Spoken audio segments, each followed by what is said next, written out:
Welcome back my YouTube channel पागल boy आजाद स्वागत है।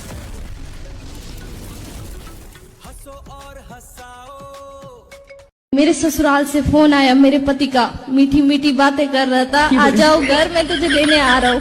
मैंने बोला मारोगे तो नहीं, नहीं मारूंगा कसम से। ऐसे बोल बोल के लेके चले गया और दूसरे दिन हमको मारा। हमसे क्या प्रश्न करना है ये बताओ, हमसे क्या पूछना है ये बताओ। सर अभी तुम्हारी सास, तुम्हारा ससुर, तुम्हारा पति तुम जानो, हमसे क्या पूछना है ये बता दो बताओ। हमको कौन सा रास्ता चुनना चाहिए, माई का या ससुराल? तुम्हारे घर का रास्ता इस तरफ से किस तरफ से बताओ। बाड़मेर। हाँ तो सीधा वहीं जाओ। तो राजस्थान का रास्ता है, यहीं गोवर्धन के बगल में राजस्थान लग जाता है बॉर्डर, वहाँ से। पर पता नहीं ना कहाँ से टिकट लेना है, पता ही नहीं है।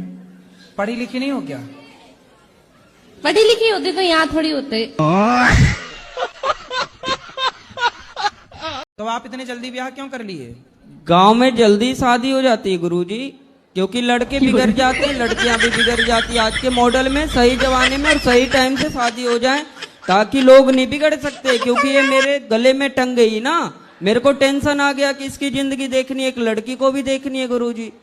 लेकिन अब आप शराब पियोगे तो उसकी जिंदगी तो बर्बाद। शराब नहीं पियेंगे गुरुजी, और जिंदगी इसको बर्बाद होने के लिए मैंने शादी नहीं करी गुरुजी, ऐसी बात नहीं है। फिर मैं इसको रखने के लिए शादी किया हूँ। जब बूढ़ा हो जाऊंगा तो 2 रोटी तो बना के देगी ना गुरुजी। आपको नहीं पता लगता है कि शादी बहुत अच्छी चीज होती है। अच्छा। हाँ, वो सन्यासी बाबा से पूछिए जो मंदिर में रहते हैं, वो बता रहे थे ऐसा? हाँ। कब बता रहे थे ऐसा? वो मेरे गांव में एक बूढ़े से थे, तो उनको मतलब कि पूजा वगैरह करते हैं। उनके बीवी बच्चे है नहीं तो कुछ करते ही ना है, बेचारे पड़े हुए रहते हैं। सर्दी बुखार कुछ भी हो उसको कोई देखने वाला नहीं आता गुरुजी। शादी इसलिए की है इन्होंने कि अकेले रहें। गुरुजी जाना भी तो जरूरी होता है ना, मन करता है बच्चे। आप मायके गई और तभी इनकी पड़ोसन को खवाने पिवाने लग गई, फिर बाद में रोगी। इसलिए पति को पल भर के लिए नहीं छोड़ना चाहिए, क्योंकि पति को पड़ोसन ताक रही है। अकेले मिलेगी तो ले जाएगी उठा के। एक सवाल है, बोलो। घाटू श्याम जाना चाहिए कि नहीं जाना चाहिए? कहाँ? घाटू श्याम।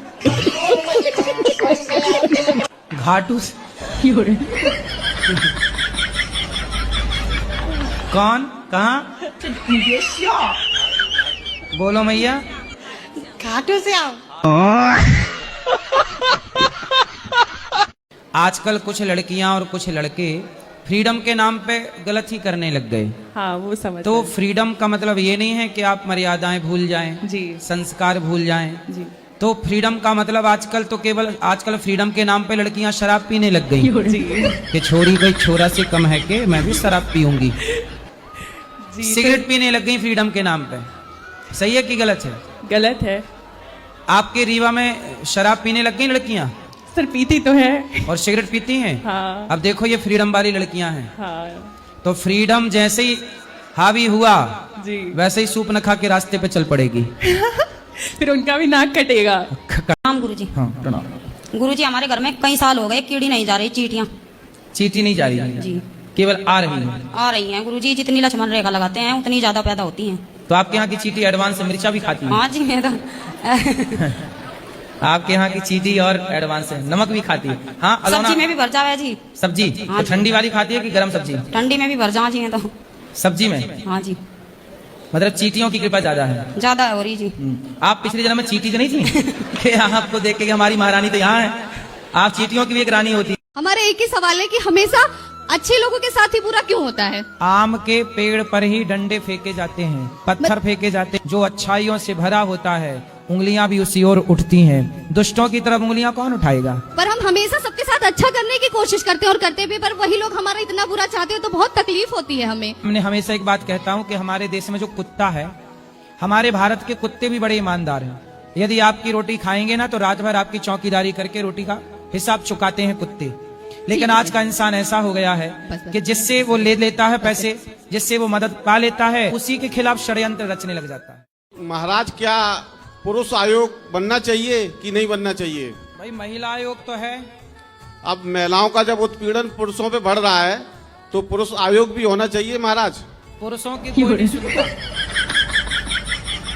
बना भी लोगे, आयोग तो करोगे क्या, कहाँ जाओगे? लेकिन फिर पुरुष कैसे सेफ रहेगा महाराज? पुरुष को केवल ड्रम में पैक होना लिखा है।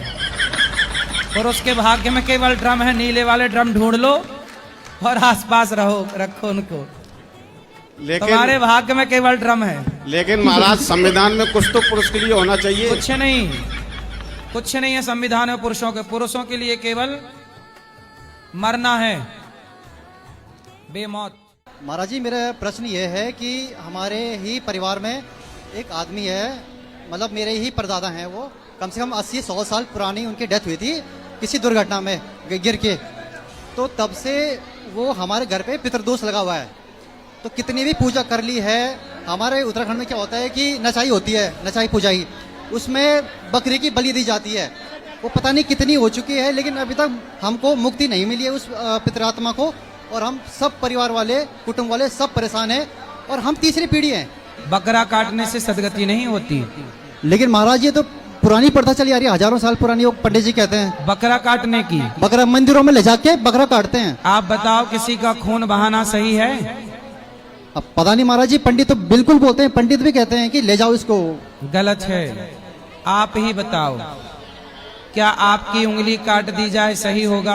नहीं महाराज जी। आपकी गर्दन काट दी जाए सही होगा? नहीं, बिल्कुल नहीं। तो बकरे का खून बहाना सही कैसे हो? अब वो तो पंडित जी जाने, अब हम तो सब कुछ पंडित जी जाने, कुछ आप भी तो जानो।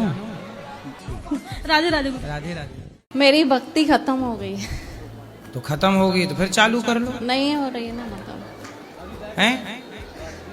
नहीं मिल रही है। मैं बहुत भटक रही हूँ, फिर भी नहीं मिल रही। तो कहाँ भटक रही हो? इधर सब जगहों पे। तो ये भटकने की जगह छोड़ी है? नहीं, मतलब मिल नहीं रही है। तो कहाँ खुला छोड़ दिया था नल? मतलब खत्म, बम। पता नहीं, कुछ अभिमान किया होगा किधर, कुछ हैं? अभिमान किया होगा कुछ। अभिमान, हाँ, अभिमान आ गया होगा कि मैं भक्त हूँ। नहीं, मुझे लगता था मैं बहुत अच्छी हूँ, ये हूँ वो। तो भक्ति हो गई बम। तो अभी मिल ही नहीं रही है मुझे। अब अभिमान त्याग दो। गुरुजी, ये पूछना था कि शिव जी के मंदिर में जब दर्शन करने जाते हैं, वहाँ नंदी बाबा जो होते हैं, तो सभी लोग उन्हीं के कारण मनोकामना क्यों मांगते हैं? क्योंकि असली नंदी को लोग डंडे से मार देते हैं। असली नंदी जाए तो लोग उसे पानी भी नहीं देते, असली नंदी को रोटी भी नहीं देते, और बस पत्थर के नंदी के कान में पता नहीं क्या फुसफुसाते रहते हैं। हाँ, ऐसा क्यों करते हैं लोग? यही मैया, यही तो अज्ञानता है। सच्चा असली नंदी को रोटी देने को तैयार नहीं है। इसलिए कहता हूँ, असली नंदी की पूजा करिए, तो मतलब असली गाय की सेवा करिए। लोग बेवकूफ हैं जो उनके कान में अपनी मनोकामना कहते हैं। बेवकूफ ना कहो, क्योंकि वो भी एक परंपरा है।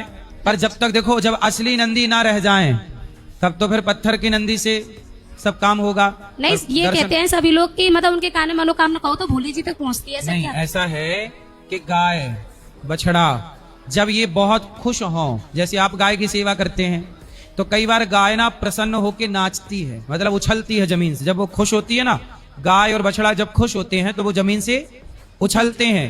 तो जब उछलती हुई गाय या बछड़ा या नंदी दिख जाए, तब उसके कान में कोई भी बात कही जाए तो वह कान में कही गई बात गाय के गोविंद तक पहुंचा देते हैं, वो शिव तक पहुंचा देते हैं। गुरुजी, मोक्ष और भगवत प्राप्ति में क्या अंतर है और हमें इनमें से किस पे ध्यान देना चाहिए? मोक्ष और भगवत प्राप्ति क्या अंतर है? जी, भगवत प्राप्ति हो जाने के बाद मोक्ष की भी कामना नहीं रह जाती। जी, भगवान का भक्त न अर्थ न धर्म न काम रुचि, गति न चाहूं निर्वाण, जन्म जन्म रति राम पद यह वरदान न आन। भगवान का भक्त मोक्ष भी तो नहीं चाहता। चाहता? नहीं चाहता। आप कहते हैं भगवत प्राप्ति और मोक्ष में क्या अंतर है?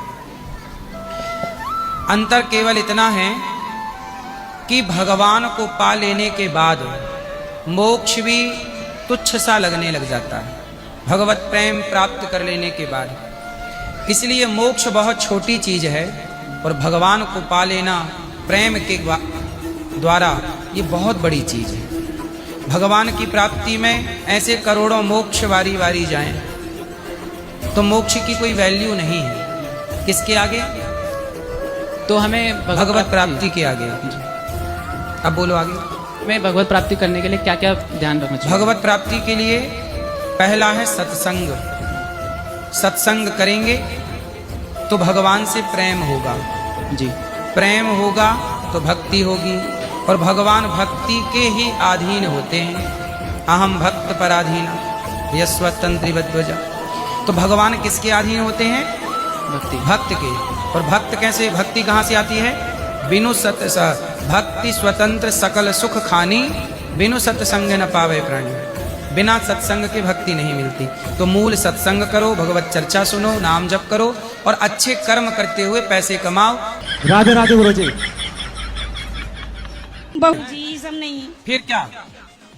यही है कि उन लोग अपना सब कुछ से प्रेम बना के रहें। अच्छा, प्रेम नहीं है? नहीं, आप ये हंसी खुशी से नहीं रहती है। सुनो मैया, आप भी तो उम्मीद है इतनी कि ये बैठी हो कि बहू हर चीज पूछे।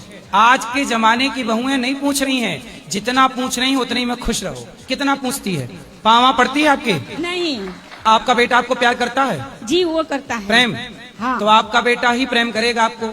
बहू से क्यों उम्मीद करती हो? जी गुरु। बहू से उम्मीद ना करो, क्योंकि आप उम्मीद करोगी वो प्यार करेगी नहीं। प्यार मैया जबरदस्ती नहीं होता कि तुम हमसे प्यार करो। आप उसको बेटी की तरह रखो। आप बेटी की तरह रखती हो? जी जी, हम बहुत प्यार करने की कोशिश करती हूँ, मगर तो आप बहू को काहे प्यार करने की कोशिश कर रही हो? भगवान को करो। जी भगवान को तो करते हैं गुरु जी। हाँ, बहू को ना प्यार, बहू को उसका है पति करने के लिए प्यार। तुम काहे घुस रही हो बीच में? दो प्रेमी के बीच में। इसलिए मैया आज की बहुओं के साथ अब उम्मीद ज्यादा ना करो, और ये उम्मीद मत करना कि सब पूछ है। अब वो कहीं ब्रांडेड बहु है, अब सब चाइना मॉडल चल रही हैं, कुछ ही बची हैं ब्रांडेड।